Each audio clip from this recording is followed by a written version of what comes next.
मेरे प्यारे बउआ लोग, कैसे हैं आप लोग। आशा करते हैं कि आप लोग ठीक होंगे, मन लगा के पढ़ाई कर रहे होंगे। तो बउआ लोग, हम लोग देख रहे हैं, है ना, मैट्रिक फाइनल परीक्षा 2025 के महत्वपूर्ण सब्जेक्टिव क्वेश्चन का सीरीज हम लोग देख रहे हैं।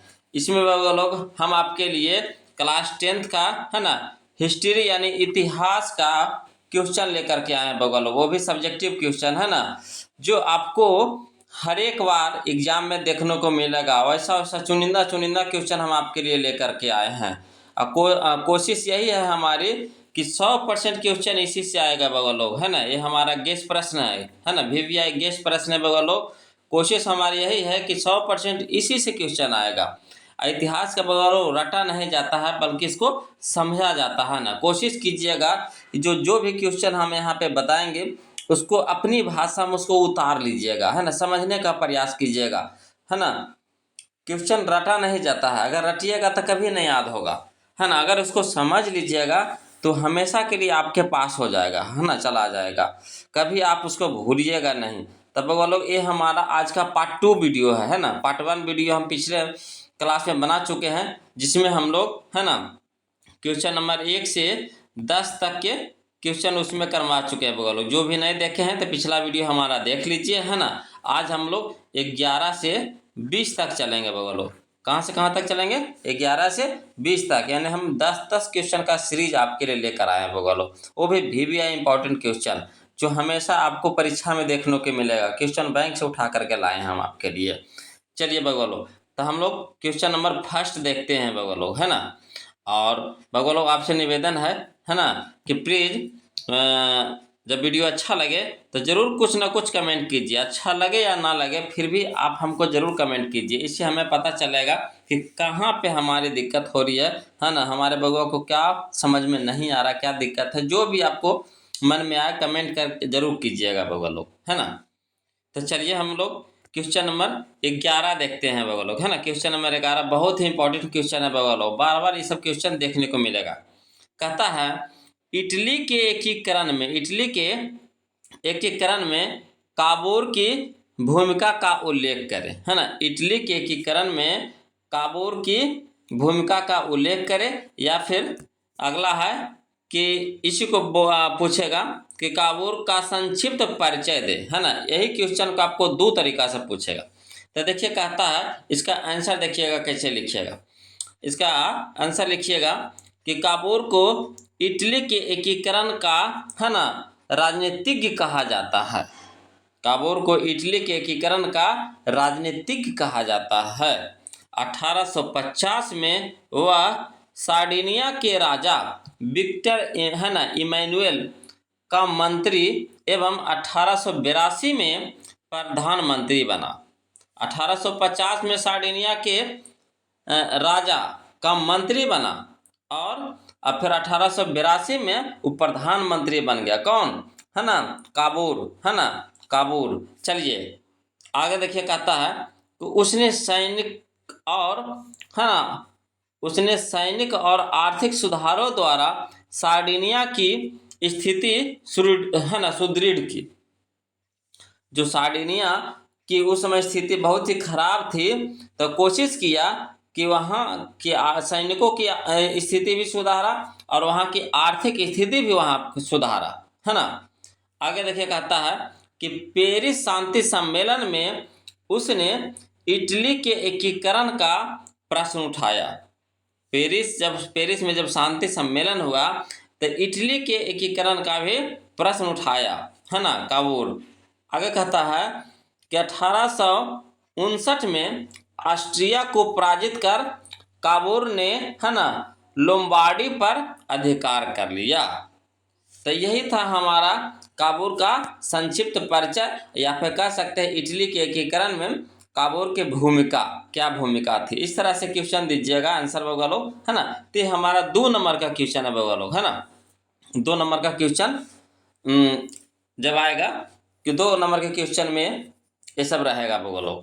तो इसी में हम आपको 2 नंबर 4 नंबर, है ना, दोनों क्वेश्चन करवा देंगे, है ना। चलिए अगला क्वेश्चन चलते हैं। क्वेश्चन नंबर 12 देखिएगा बउआ लोग। देखिए, कहता है क्वेश्चन नंबर 12, है ना,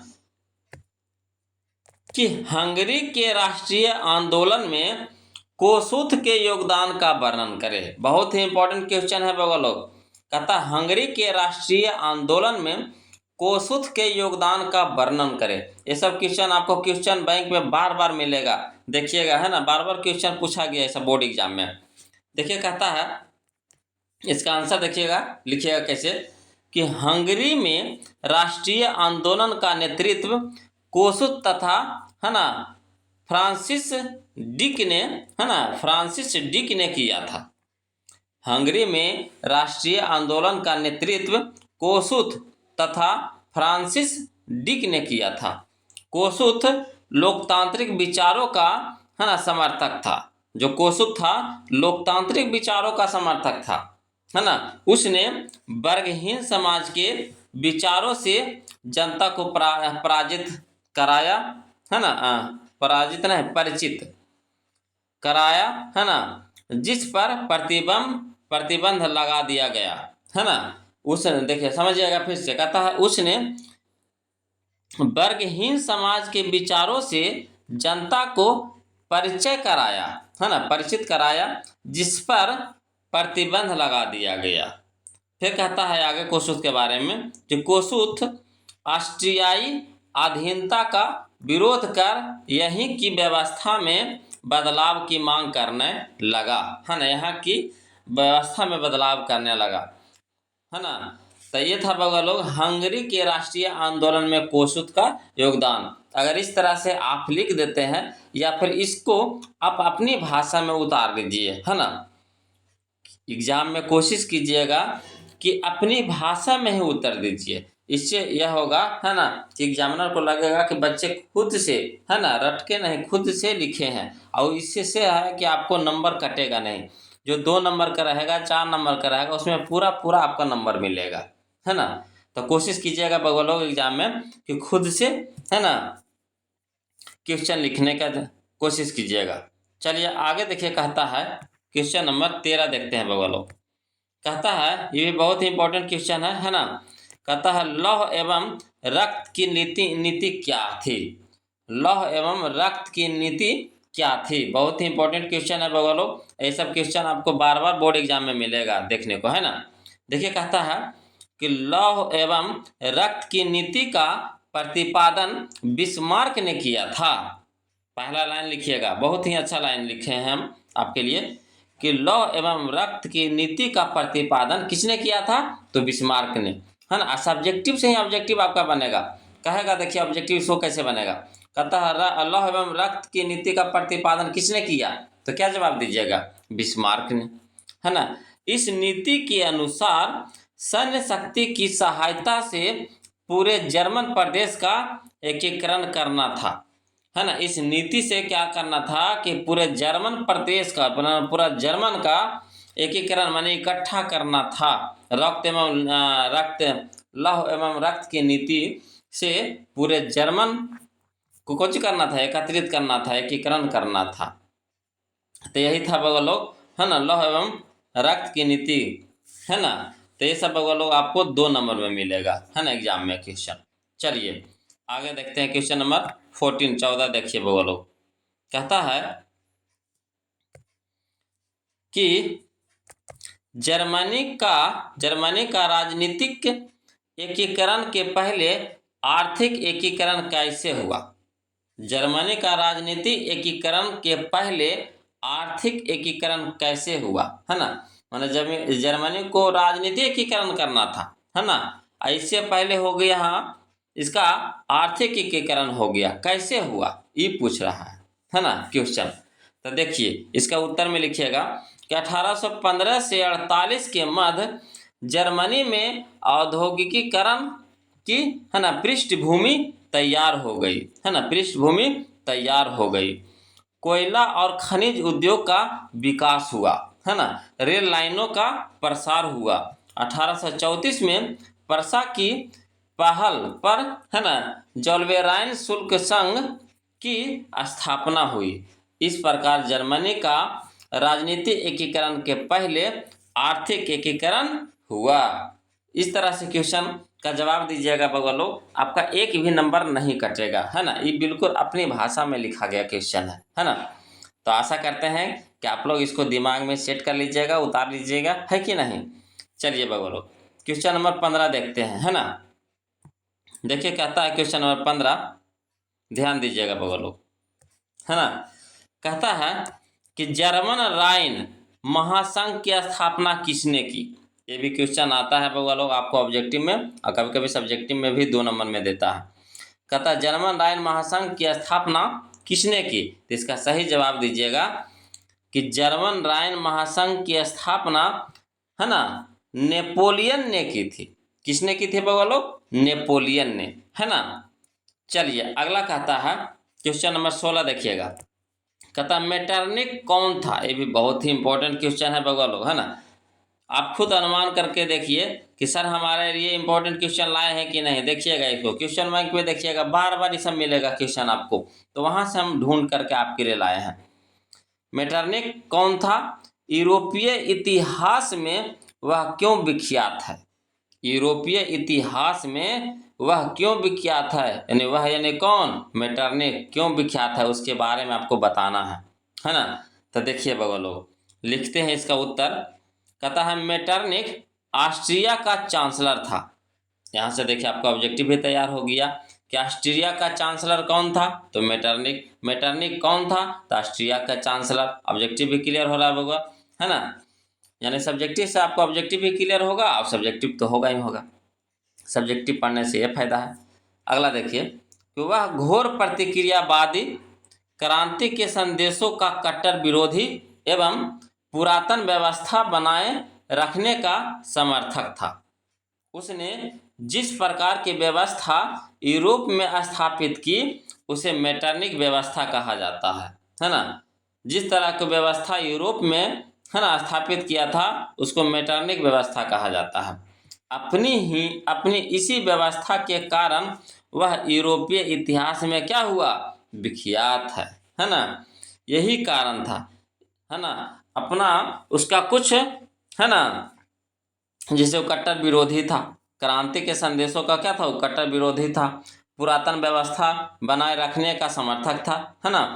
और यूरोप में स्थापित की कौची, जिस प्रकार व्यवस्था यूरोप में स्थापित की उसे मेटरनिक व्यवस्था कहा जाता है ना। तो ये सब कुछ लाइन है जो लिख दीजिएगा मेटरनिक के बारे में, तो आपको 2 नंबर क्या होगा, पक्का मिल जाएगा। क्लियर है। चलिए कभी कभी इसको क्वेश्चन को 4 नंबर में भी कर देगा, तो इसी को बना करके आप अपनी भाषा में और बढ़ा चढ़ा के लिख दीजिएगा, है ना। अति लघु हुआ लघु। चलिए अगला कहता है क्वेश्चन नंबर 17 देखिए। कहता है बगलो, कहता है मेटरनिक युग क्या है। बहुत ही अच्छा क्वेश्चन है बगलो, VVI क्वेश्चन है ना, VVI क्वेश्चन है। कहता है मेटरनिक युग क्या है, तो कहता है मेटरनिक ऑस्ट्रिया का चांसलर था। वियना कांग्रेस, है ना, वियना कांग्रेस सम्मेलन के द्वारा यूरोप में नेपोलियन युग का अंत हुआ। वियना कांग्रेस जो सम्मेलन हुआ, वियना कांग्रेस का जो सम्मेलन हुआ, है ना, उसके द्वारा यूरोप में नेपोलियन युग का क्या हो गया, अंत हो गया, और मेटरनिक युग की शुरुआत हुई, है ना। पहले था नेपोलियन युग, है ना, और जब मेटरनिक आया तो नेपोलियन युग का क्या हो गया, समाप्ति हो गया, और मेटरनिक युग की क्या हो गई, शुरुआत हो गई। मेटरनिक घोर प्रतिक्रियावादी था तथा राष्ट्रवाद एवं गणतंत्र का विरोधी था। 1848 की क्रांति के बाद 1848 की क्रांति के द्वारा मेटरनिक युग की समाप्ति हो गई, है ना। अब देखिए यहाँ पे आपका ऑब्जेक्टिव ही है तैयार। मेटरनिक युग की समाप्ति कब हुई, 1848 में, है ना, 1848 में। क्लियर है। आगे चलिए क्वेश्चन नंबर हम लोग 18 चले। समझ में आ रहा है बगल लोग, है ना। तो समझ में आ रहा है, अच्छा लग रहा है आपके लिए, है ना, तो प्लीज़ वीडियो को लाइक कर दीजिए, और जो अभी तक चैनल को सब्सक्राइब नहीं किए हैं तो प्लीज़ चैनल को बगल लोग सब्सक्राइब कर लीजिए, है ना। अब चलिए आगे चलते हैं हम लोग। कहता है क्वेश्चन नंबर 18 है बगल लोग। कहता है यूरोप में राष्ट्रवाद को फैलाने में नेपोलियन बोनापार्ट किस तरह सहायक हुआ। फिर से समझिएगा क्वेश्चन। यूरोप में राष्ट्रवाद को फैलाने में नेपोलियन बोनापार्ट किस तरह सहायक हुआ? तो देखिएगा बउआ, इसको समझिएगा। कहता है यूरोप में राष्ट्रीयता की भावना के विकास में फ्रांस की राज्य क्रांति के पश्चात नेपोलियन के आक्रमणों ने महत्वपूर्ण योगदान दिया।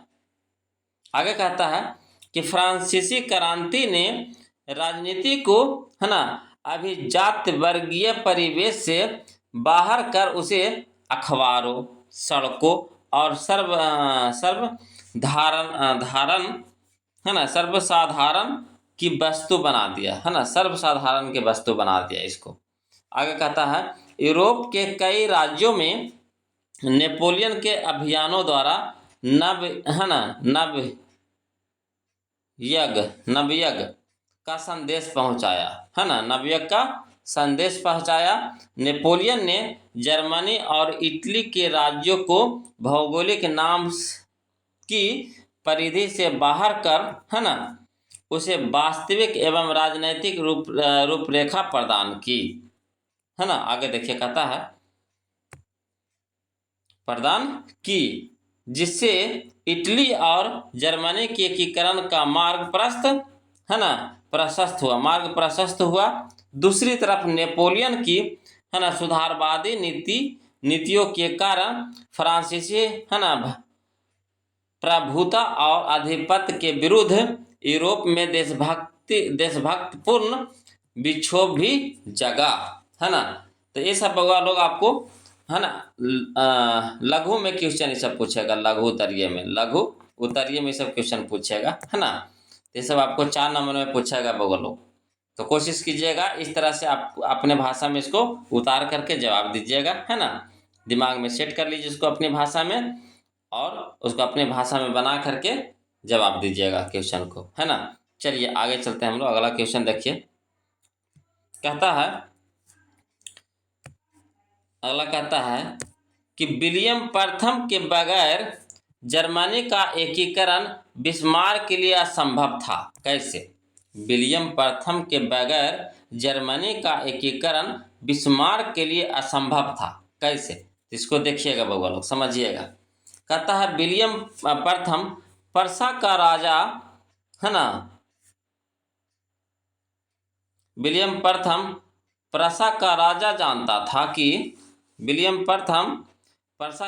जानता था कि ऑस्ट्रिया और फ्रांस को पराजित किए बिना जर्मनी का एकीकरण संभव नहीं है, है ना। जो विलियम प्रथम था, जो पर्सा का राजा था, वो जानता था कि ऑस्ट्रिया और फ्रांस को पराजित किए बिना जर्मनी का एकीकरण संभव नहीं है।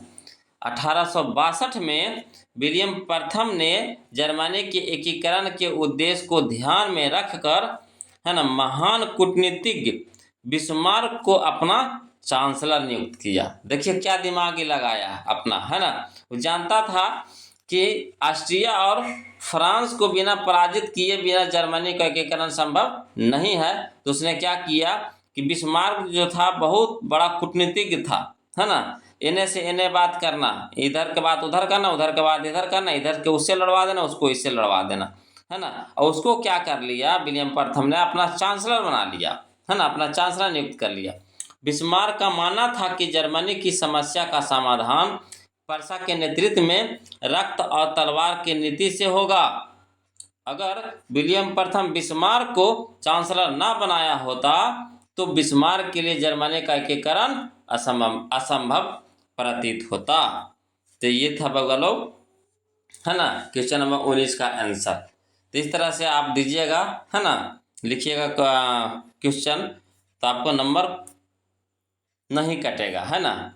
ये सब अपनी भाषा में लिखा गया क्वेश्चन है बउआ लोग। चलिए क्वेश्चन नंबर 20 देखते हैं, है ना, समझिएगा बउआ लोग।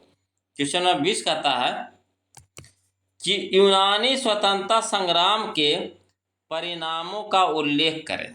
यूनानी स्वतंत्रता संग्राम के परिणामों का उल्लेख करें। तो चलिए बउआ लोग इसका उत्तर कैसे लिखिएगा। देखिए कहता 1932 में यूनान को एक स्वतंत्र और, है ना, संप्रभु राष्ट्र घोषित कर दिया गया। यद्यपि है ना यद्यपि इस प्रक्रिया में गणतंत्र की स्थापना नहीं हो सकी, परंतु एक स्वतंत्र राष्ट्र के उदय ने मेटरनिख की प्रक्रियावादी नीति को गहरी ठेस लगाई, है ना। प्रतिक्रिया के विरुद्ध राष्ट्रवाद की विजय हुई। यूनानियों की विजय से 1830 के क्रांतिकारियों की प्रेरणा मिली। यूनानी स्वतंत्रता आंदोलन के परिणाम स्वरूप बल्कन क्षेत्र के अन्य ईसाई राज्यों में भी राष्ट्रवादी आंदोलन प्रारंभ करने की चाह बढ़ी। मैंने देखा इसकी, अगर वो अगला आदमी किया है तो हम भी करेंगे, है ना। तो इससे यूनानी स्वतंत्रता संग्राम के परिणामों का उल्लेख हम लोग इस तरह से देंगे, इसका जवाब, है ना। तो चलिए बगो लोग, ये था आज का हमारा 11 से 20 तक का क्वेश्चन, जो हम लोग आज 10 क्वेश्चन किए, है ना। ज़्यादा नहीं लेके चलेंगे, एक बार ज़्यादा लेके चलेंगे तो फिर क्वेश्चन ज़्यादा हो जाएगा, तब बोझ बढ़ जाता है ना। थोड़ा थोड़ा करते चलिए बगो लोग, 10 क्वेश्चन का सीरीज हम लेके चलेंगे। आपका टोटल विषय हम आपको कर देंगे, है ना। अभी हम हिस्ट्री लेके चल रहे हैं, फिर ज्योग्राफी लेके चलेंगे, इकोनॉमिक्स लेके चलेंगे, सिविक्स लेके चलेंगे, है ना। टोटल विषय आपको करा देंगे, आपको टेंशन नहीं लेना है। कोशिश कीजिएगा खाली बस इसको अपनी भाषा में इसको उतार लीजिए, समझने का प्रयास कीजिएगा, है ना। और अपने भाषा में क्वेश्चन लिखा गया है बगो लोग। और बगो लोग, वीडियो अगर अच्छा लगे तो प्लीज़ वीडियो को लाइक कर दीजिए, शेयर कर दीजिए। जो अभी तक चैनल को सब्सक्राइब नहीं किए हैं जरूर चैनल को सब्सक्राइब कर लीजिए, है ना। हम आपका साथ छोड़ने वाले नहीं हैं बगो लोग, है ना। और बगो लोग, जो भी दिक्कत हो या फिर दिक्कत हो या ना हो, फिर भी कुछ ना कुछ आप हमारे लिए कमेंट जरूर कीजिए। कमेंट करने से ये हमें पता चलता है कि जो हम वीडियो बना रहे हैं क्या हमारे बगल लोग के पास पहुंच रहा है कि नहीं पहुंच रहा है ना। तो प्लीज़ जो भी हो, अच्छा बुरा जो भी हो, कुछ ना कुछ कमेंट करके ज़रूर भेजिए बगल लोग, है ना। यही आपसे निवेदन है।